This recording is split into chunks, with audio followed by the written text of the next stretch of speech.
It's funny how sometimes the things that we don't plan end up becoming the most divine choreography.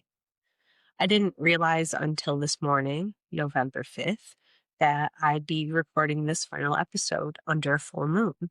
And if you've been with me through the whole season, you already know I don't believe in coincidences. I didn't plan this release date and I didn't check the lunar calendar. All I know was that my body told me today, and somehow the universe agreed. So here we are under the glow of a full moon on the 5th of November.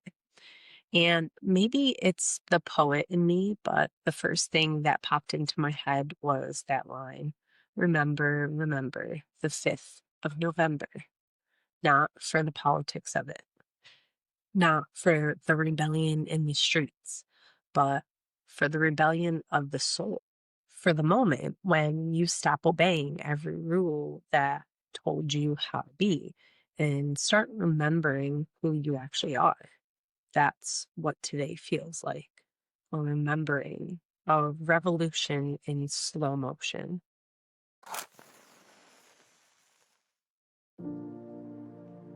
Welcome back to The Void and the Flame. I'm Rachel, or Ray. Nobody special, just somebody who's been through some shit. You know, if you'd asked me a year ago what this podcast was going to be, I would have first of all told you were crazy, that I would never create a podcast.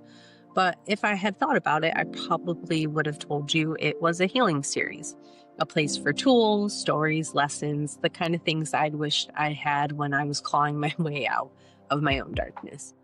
But somewhere between the match and the flame, it became something else. It became a mirror, because the truth is, the fire never burns for you to stare at, if that makes sense. It burns for you to see yourself by its light.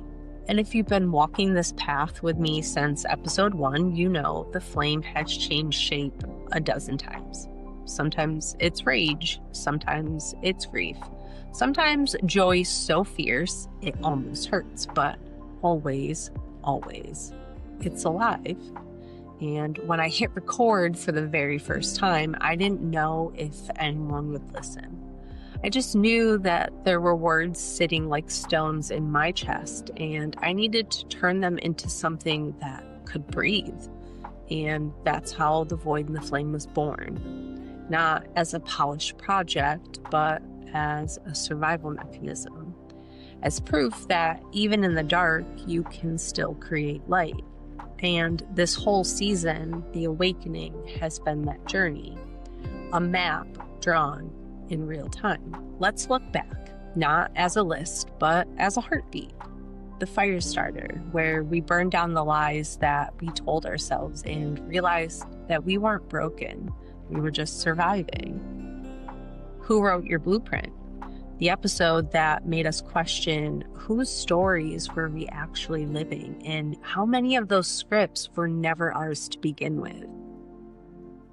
The fire beneath the freeze, where we saw that the parts of us we used to hate were actually the body's way of saying, I love you too much to let you die. Why music feels like magic, because frequency is medicine and rhythm is the heartbeat of memory. You're not lazy, you're in productive mode, because sometimes rest isn't procrastination. It's the nervous system saying, please stop fighting me. The armor you had to wear.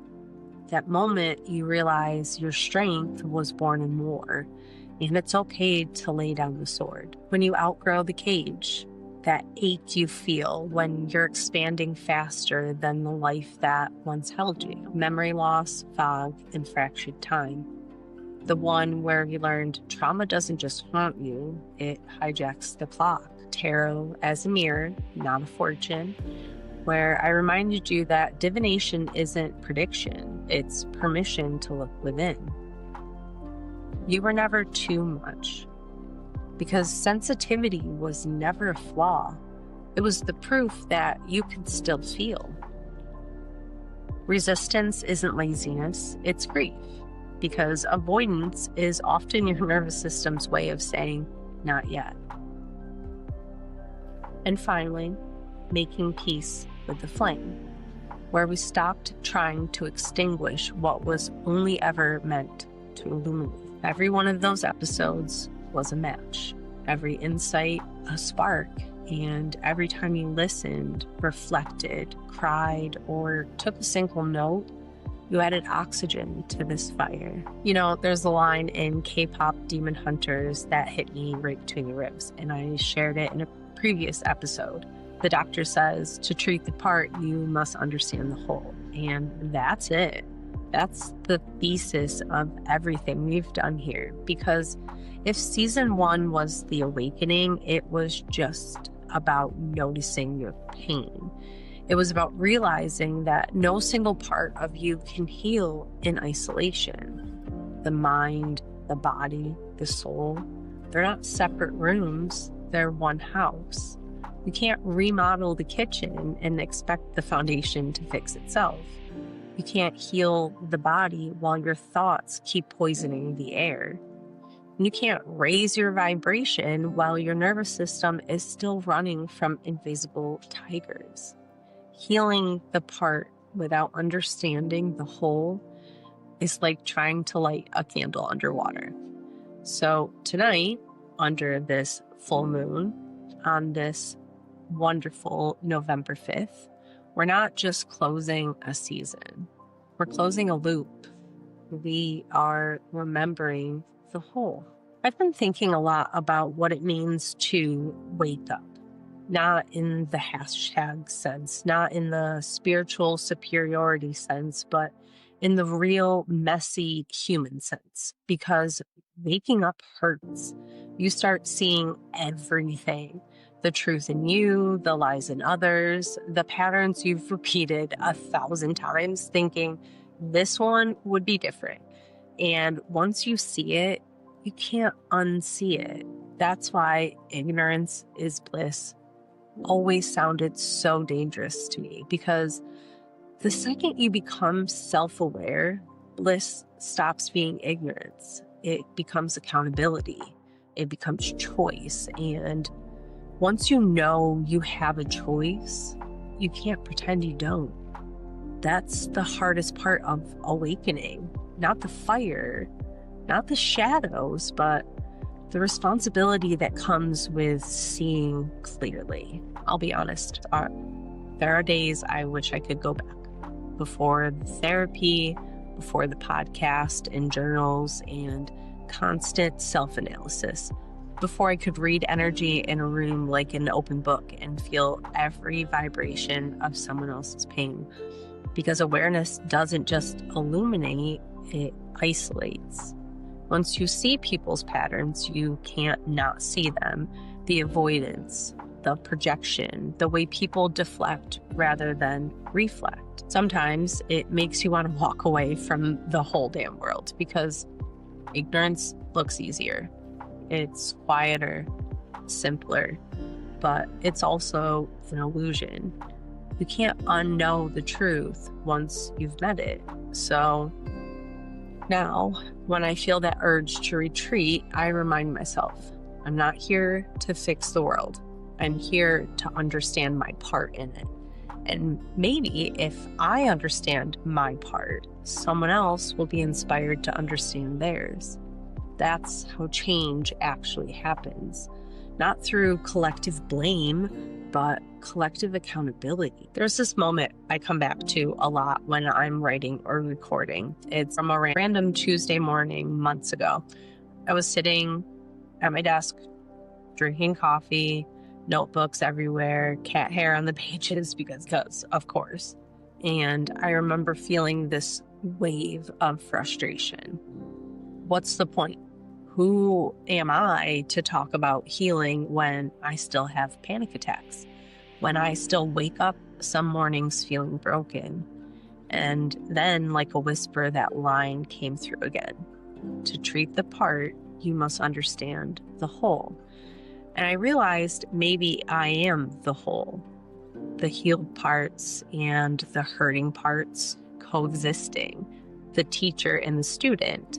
The voice and the silence, the human and the divine. And maybe the goal isn't to get rid of the brokenness.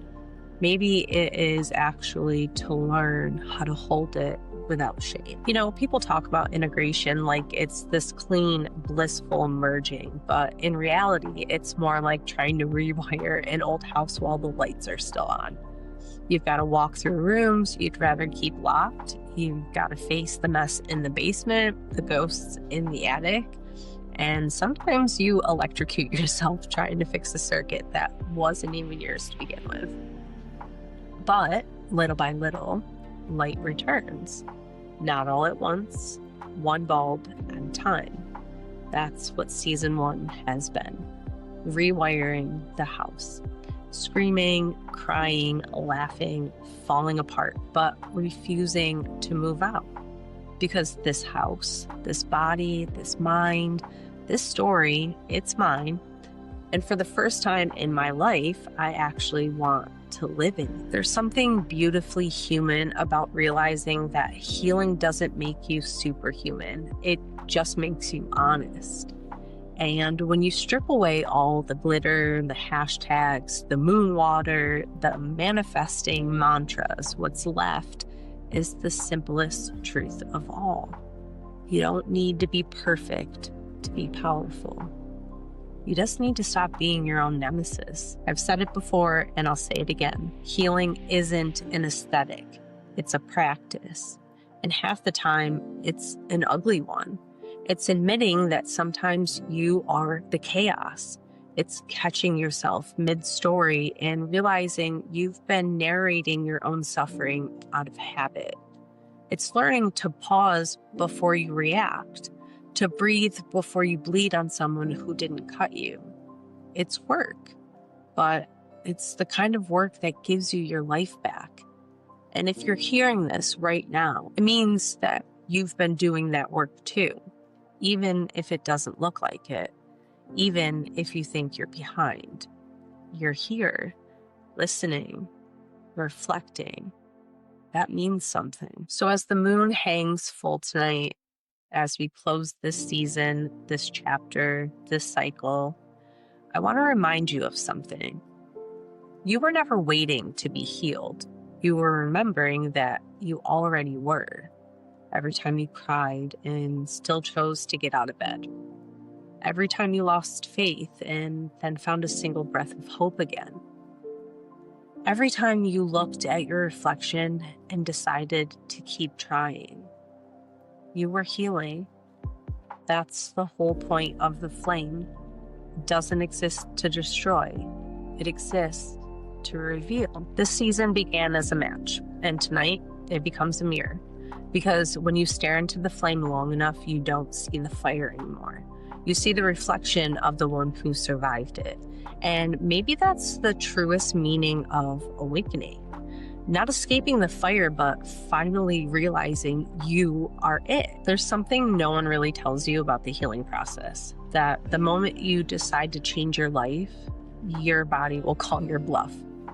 You'll say, I'm ready, and your nervous system will whisper, we'll see.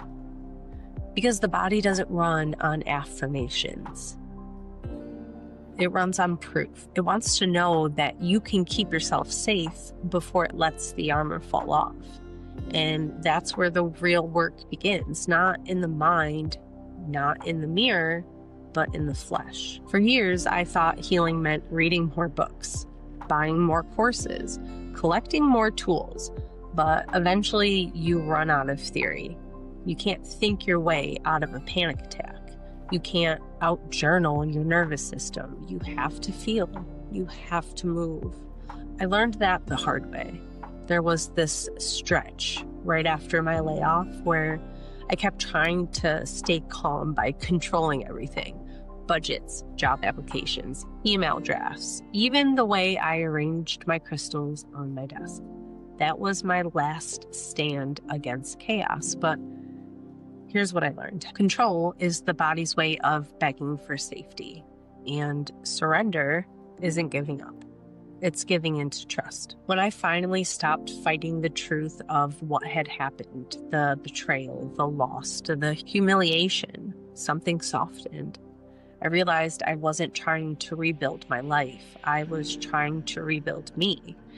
And the blueprint had to come from the body first, because the mind is brilliant at lying. It says you're fine while your chest tightens and your jaw locks and your gut twists. It'll say you're over it while your body flinches every time a new email notification pops up. Your body keeps score because it remembers what your brain tries to forget, but that doesn't make it your enemy. It makes it your historian. That's why neuroscience and spirituality aren't opposites to me. They're two languages telling the same story. One is data, the other in metaphor. Science explains the how, spirit explains the why. You need both, because what good is enlightenment if your nervous system still thinks that you're under attack? And what good is manifestation if your vagus nerve never learns to relax? What good is all the light if you're terrified of the dark? Integration means bridging mind, body, spirit, a feedback loop, a conversation. And sometimes that conversation sounds like contradiction because healing isn't linear. It's more like a spiral staircase. You circle the same themes, the same triggers, the same heartbreaks, but every time you come back around, you're a little higher up, you're a little steadier, you're a little bit more awake. That's why people say 2 steps forward, 5 steps back, or maybe it's 3 steps back, but they forget that you're still on the staircase. You didn't fall off. Progress doesn't mean the absence of pain. It means the presence of awareness. You know, in one of the earlier episodes, I said I was going to try out some new tools and report back in a month. I never did. And that's not because they didn't work. It's because I realized I'm still working, still learning, still failing beautifully. That's the thing about this path. You don't ever really graduate. You just keep remembering at different levels. And sometimes I catch myself repeating the same patterns. And of course, I think, damn it, Rachel, I thought we fixed this, but that's the trap, expecting healing to erase humanity. We're not computers. We're ecosystems, and sometimes you just need to let the soil rest. Let me tell you something I've learned from all the fires that I've walked through. When the flame comes, it's not punishment, it's purification. I used to think that every meltdown, every loss, every heartbreak meant I was regressing, but now I see it's just the body clearing old data. Kind of like lightning striking a forest so something new can grow. The forest doesn't apologize for burning, it just becomes richer soil. That's what trauma recovery is too. It's composting pain into wisdom. One of the most powerful lessons that I've had to learn and relearn is that I can't heal in theory. I have to heal in motion. That means saying no when I used to say yes just to keep the peace. It means choosing silence over explanation. It means not rushing to fix someone else's pain so I can avoid my own discomfort. It means catching myself when I start slipping into rescuer mode, because sometimes helping is just another form of control, and trust me, I know how seductive that feels. I've spent half my life trying to rescue people who weren't ready to be saved, but the truth is, you can't drag someone into awareness. Wouldn't that be lovely? You can only model it. You can only light your own fire and hope that they notice the glow. And I'll be real with you. Sometimes that level of awareness makes the world a harder place to live in. When you start seeing people clearly, their defenses, their projections, their unhealed wounds masquerading as opinions, it can make you angry. You want to shake them. You want to scream, "Do you not see what you're doing?" But then I remember, at least, that I was them once also, and someone probably wanted to shake me too. The difference between awareness and judgment is compassion. The difference between discernment and disdain is love. So now, when I see people stuck in their loops, I remind myself their fire just hasn't burnt through yet. And it's not my job to fan it. Let me tell you a story. A few weeks ago, I was talking to a friend, someone I used to bend over backwards for emotionally. They were spiraling again, same pattern, different flavor. And for once, instead of trying to fix it, I just said, I can't carry this for you. It's like the world didn't end. No explosion, no guilt trip that I couldn't handle, just silence. And the silence was peace. Not the kind of peace that comes wrapped in meditation music, but the kind that tastes like freedom. That's when I knew something had shifted, not out there, but in here. Because peace isn't passive, it's active. It's a choice you make in real time. And sometimes that choice feels like rebellion. It's saying, I'm not engaging, or saying, I'm not taking that bait. Could be saying, I'm not sacrificing my sanity to prove I'm compassionate. That's sovereignty.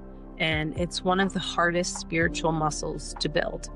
Because when you spend most of your life trying to earn love, choosing peace can feel like loss. But it's not loss. It's actually reclamation. It's funny, the more I learn about neuroscience, the more I realize that spirituality has been saying the same thing all along, just in a different language. You know how the brain forms neural pathways through repetition? That's how you rewire trauma. That's also how you rewire belief. Every thought you repeat is a prayer.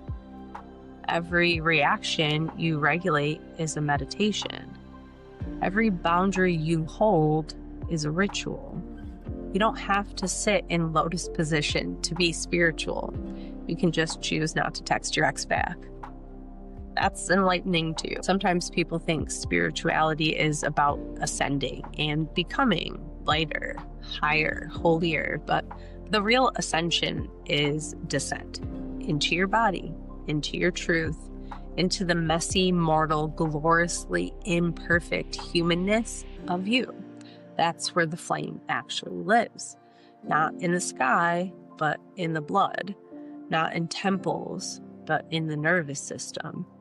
Not in rituals, but in choices. And when you really start to understand that, everything changes. You stop looking for signs because you become one. You stop chasing alignment because you realize you are it when you're honest. You stop needing constant validation because your energy stops leaking through pretense. Integration is the art of remembering you don't need permission to exist exactly as you are. I'll be honest with you some more. This season has been proof of that lesson for me too. There were nights I almost didn't record. Days my voice felt too shaky, too raw. Moments where I thought, who am I to talk about transformation when I'm still in the middle of mine? But that's the beauty of truth. You don't need to be finished to be faithful.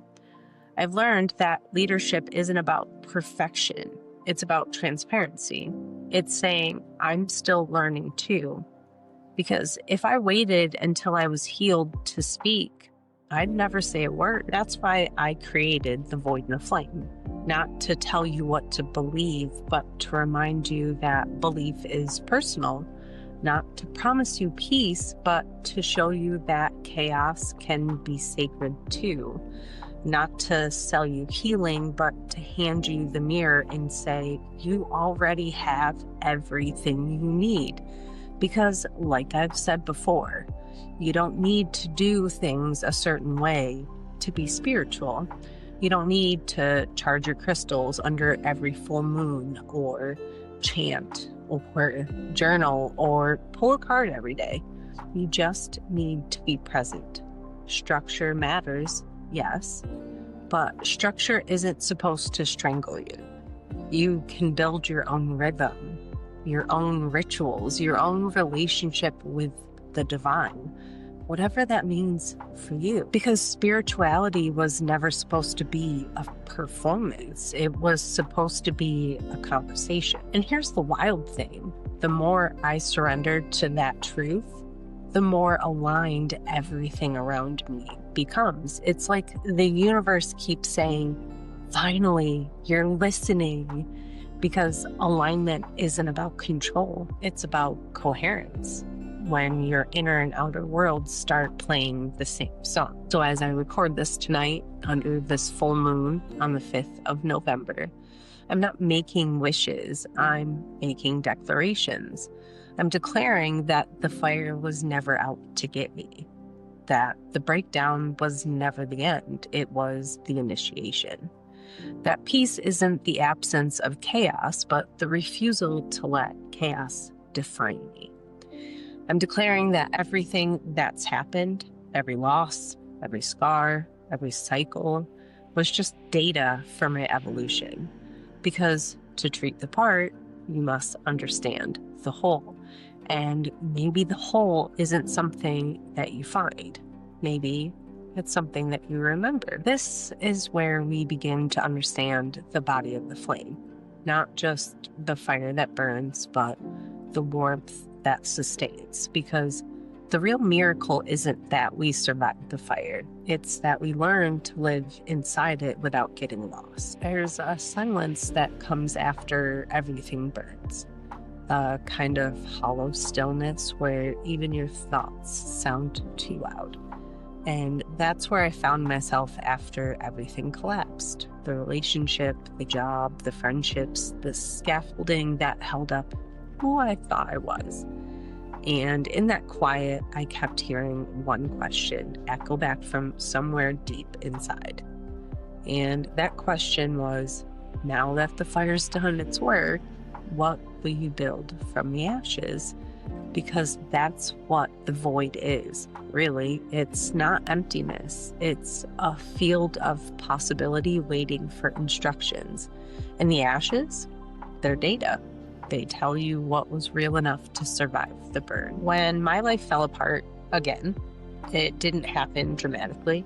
There was no explosion, no grand cinematic collapse. It was quieter than that, almost like an erosion. One small piece of certainty at a time, until I looked around, realized the landscape of my life didn't match who I was becoming. And at first, that felt like a failure. But looking back now, I see it was alchemy. See, alchemy isn't just turning lead into gold. It's turning pain into power. It's turning confusion into clarity. It's turning endings into openings. And the only way to do that is to stay in the fire long enough to understand what it's burning away. Science will tell you that neurons only rewire through repetition, that when you practice new behavior, you carve new paths in the brain, that healing is literal architecture, axons and dendrites building new highways of possibilities. Spirit will tell you that transformation is a death and rebirth cycle, that every ending contains the seeds of your next beginning. But they're saying the same thing because both require surrender. Both require faith in the process before the results appear. And both demand that you let go of who you were to make room for who you're becoming. I used to think that surrender was weakness, that if I wasn't pushing, striving, fixing, controlling, I was failing. But surrender isn't collapse, it's cooperation with evolution. It's saying, okay, I trust that I can handle whatever this turns into. And when you finally let go like that, something wild happens. The universe starts moving with you instead of against you. Synchronicities line up. People cross your path that mirror the lessons that you're ready to learn. Opportunities appear in places you'd written off. It's not magic, it's alignment. Your energy stops broadcasting fear and starts broadcasting readiness. That's what I mean when I say the flame continues. It doesn't end with destruction. It carries you forward as light. There was a day a few months after everything came undone where I sat in my car crying so hard I could barely see the road. And I remember gripping the steering wheel, just whispering, I don't know what I'm supposed to do anymore. And then this strange calm came over me, right? It was like something inside of me said, you don't have to know, you just have to stop fighting. So I did. For once, I didn't try to fix it. I didn't try to manifest or logic my way out. I just breathed. And that was the first time I realized what peace actually feels like. Not the kind you chase, not the kind you earn, the kind that you allow. That's when I understood. Peace isn't the absence of chaos. It's the decision not to let chaos dictate who you are. You can measure trauma in the body. Cortisol, adrenaline, inflammatory markers. The science is there, but you can also feel its release. The way your shoulders drop when you finally stop bracing for impact that never comes. That's what regulation really is. Learning to live without flinching at ghosts. And maybe that's why spirituality matters here, because it gives meaning to the invisible. Science tells us how we break. Spirit tells us why we keep rebuilding. They're not at war. They're dance partners. One keeps you grounded and the other keeps you believing. I've learned that healing isn't about perfection. Not at all. It's about integration. It's about learning to hold paradox, to be both soft and strong, both hurting and hopeful, both messy and magnificent. And the more I accept that, the less shame I carry, because shame thrives in isolation, but honesty burns it clean. That's why I talk about my mistakes, why I tell stories most people would hide, because the moment you say it out loud, it loses its power to define you. You can't transmute what you won't touch. That's the thing about accountability. It's not punishment, it's liberation. When you finally admit where you were the problem, you stop being a victim of your own story. You reclaim authorship. And that's what I meant earlier when I said I stopped being my own nemesis. Because for years, I blamed everyone else, the ex, the boss, the childhood, the universe. But the truth is, no one held me back more than my own unexamined patterns. The self-doubt that kept me small, the rescuing that disguised itself as love. The stories I told myself about being too much or too different to be understood. Those were the real chains. And the moment I started seeing them for what they were, survival strategies that had simply expired, I started to actually feel free. It's funny, once you take radical accountability for your life, you start to feel lighter. Not because everything suddenly gets easier, but because you're no longer wasting energy fighting reality. You accept what is. You respond instead of react. You become the calm in your own storm. And that's the alchemy of it all. The transmutation of pain into power, fear into faith, chaos into clarity.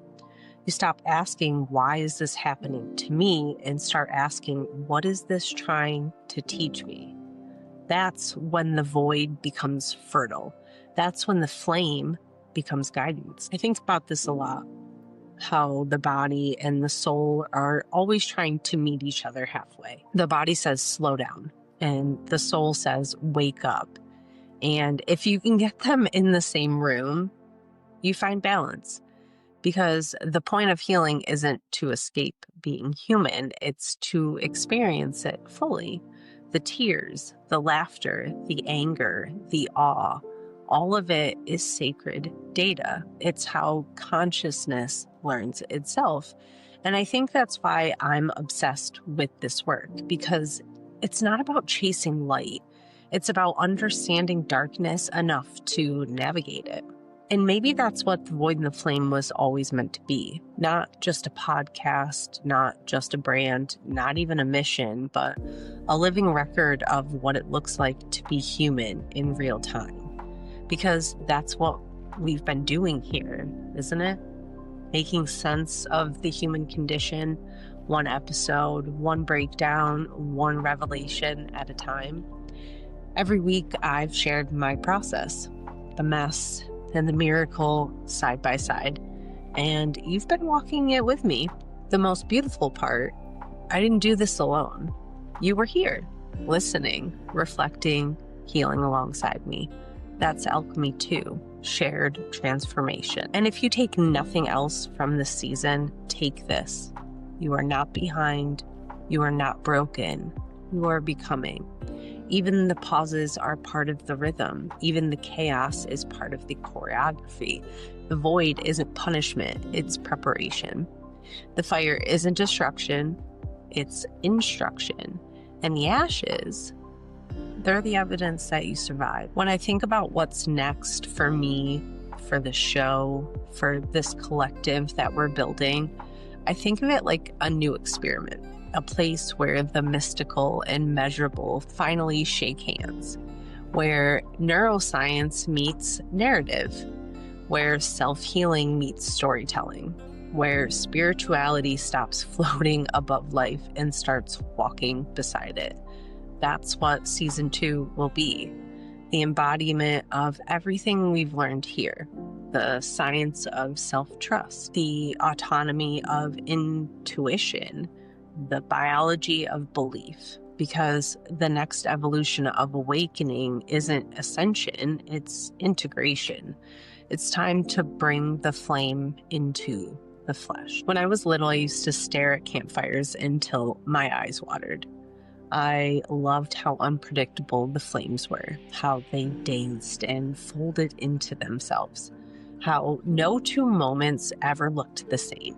I didn't know it then, but that was my first lesson in impermanence, in how beauty and danger can coexist, and how light only exists because something is willing to burn. And maybe that's been the lesson of my entire life, to stop being afraid of burning, to stop mistaking the fire for an ending and start seeing it as an evolution. Because here's the truth. You didn't come out of the fire as who you were. You came out as who you've been becoming the whole time. The ashes didn't erase you. They refined you. They strip away everything false, so only the essential remains. That's why destruction is sacred. That's why endings are holy. They give birth to wholeness. And maybe that's what sovereignty really is. Not power over others, but power over self. The ability to walk into the next chapter without needing anyone to validate your worth. To trust your instincts, to own your story, to carry your flame steady, unapologetic, and alive. Because the world doesn't need more perfect people. It needs more whole ones. People who've walked through fire and chosen love anyway. So if you've been listening, if you've been walking this path beside me, this is your invitation to stop hiding behind your healing and start living it out loud. To use what you've learned in the dark to light someone else's way. To let the pain that you've survived become the proof that others can too. Carry your flame. Let it remind people that destruction isn't the end. It's the doorway to rebirth, because the circle is complete. The flame continues. The tower, collapse, revelation, the crumbling of false foundations. The world, integration, completion. The moment you realize it was never about the climb, but the wholeness of the circle. And every time I pulled the tower in a reading, I used to groan. I thought it meant chaos, heartbreak, disaster, but I get it now. The tower doesn't come to punish you, it comes to set you free. It's the lightning strike that exposes what can't stand anymore. Scaffolding you outgrew, the stories you kept patching with hope. The tower doesn't destroy you, it just removes what isn't true. And then comes the world. It shows up when the dust settles, when you realize you didn't die, you transformed. The world is the moment you see the patterns in your own chaos. It's the graduation that doesn't hand you a diploma, it hands you your mirror. The tower strips, the world integrates. Destruction and wholeness, fire and completion. The two sides of the same alchemy, and that's where we are now. The tower burned, the world turns. Everything that you've learned, every tool, every tear, every epiphany, that's not fragments anymore. They're ingredients. That's what sovereignty is made of, the ability to hold your own universe without apologizing. When I think about my own towers, I see them clearly now. The tower was the day I realized the relationship I wanted was never coming back. The tower was the moment I had received a text that ended up crumbling everything I had thought I'd built overnight. The tower was the friend who showed me their true faces when I finally set boundaries. The world was every time I chose to get back up without bitterness. The world was the breath I took before recording this episode. The world was you listening, because it means none of this was in vain. Here's what I've come to understand about the cycle between those two cards. Destruction is initiation. Integration is sovereignty. You can't skip the fall, and you can't fake the rebirth. You sure as hell can't claim your power while still clinging to your illusions. The tower asks, what truth are you avoiding? The world asks, what will you create now that you know? Sovereignty isn't a crown. It's a contract with yourself. It says, I will not abandon myself to be chosen. I will not betray my body for approval. I won't sacrifice truth for comfort. And when I forget, because I will, I'll forgive myself fast and try again. That's not rebellion, that's evolution. We live in a world that profits off of our disconnection. Algorithms built on outrage, industries built on insecurity. And every scroll, every click feeds the illusion that you're not enough yet. Sovereignty says no more. It's looking at the screen and saying, I don't need your version of me to exist.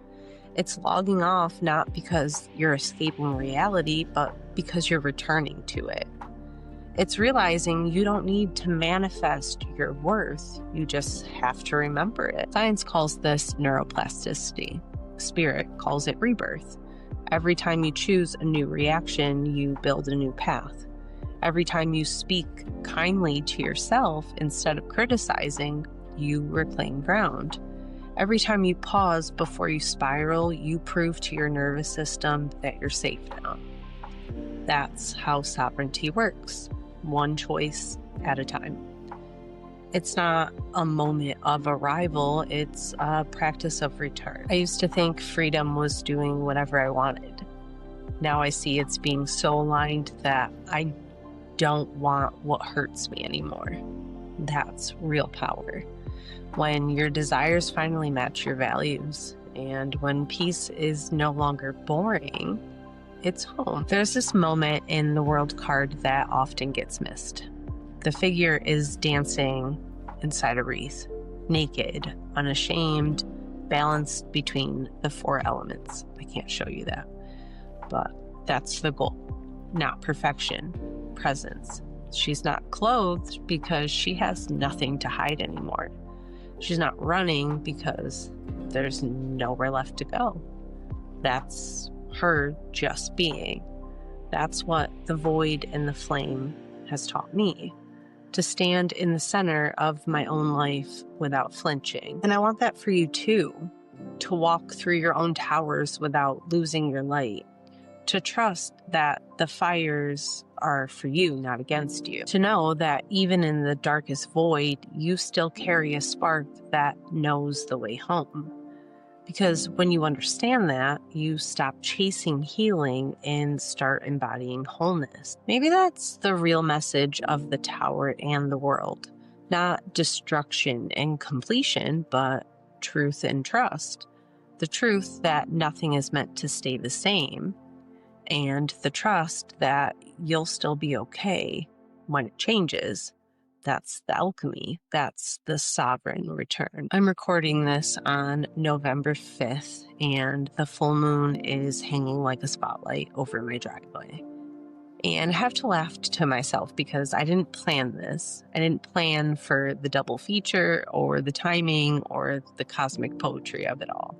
But that's what happens when you stop forcing alignment and start embodying it. The universe syncs with you. And I realized tonight that I don't need to charge my crystals under the moon because I am the one holding the charge. I am the battery, the conduit, the living proof that when you tend your own energy, the world meets you there. And so as we close this season, I want you to ask yourself one question. What flame am I ready to carry into the next cycle?